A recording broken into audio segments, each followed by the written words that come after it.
بسم اللہ الرحمن الرحیم۔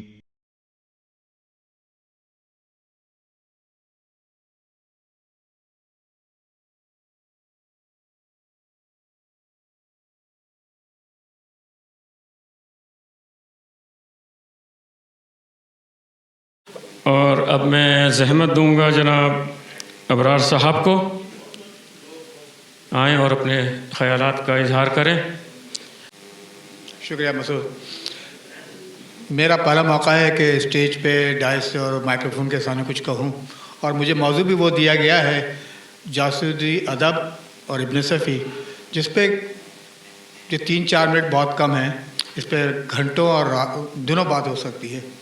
مجھے اس میں ایک کتاب جو جناب توفیق احمد انصاری کے درینہ دوست احمد اللہ خان صاحب نے مجھے دی تھی، جو ان کا مقالہ تھا اور یونیورسٹی سے اپروو بھی ہوا تھا، اردو میں جاسوسی ادب اور ابن صفی۔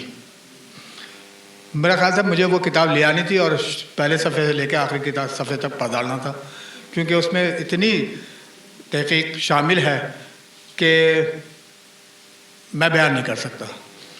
آج بھی پاکستان اور ہندوستان میں بہت سے لوگ ایم فلز اور پی ایچ ڈی کی ڈگریاں لے رہے ہیں صرف اسی موضوع کے اوپر۔ اب میں کچھ کہوں تو یہ ہوگا کہ بھائی باپ کی طرفداری کر رہا ہے بھائی، یہ تو یہ غلط ہوگا۔ میں تو یہ کہوں گا کہ اگر اردو ادب میں جاسوسی ادب کی شمولیت اور ابن صفی کا مقام دیکھنا ہے تو ان کتابوں کو پڑھیں اور سمجھیں، اور جو حاضرین محفل کہتے ہیں اور جو خلق خدا غائبانہ کیا کہتی ہے وہی کو آخر جانیں۔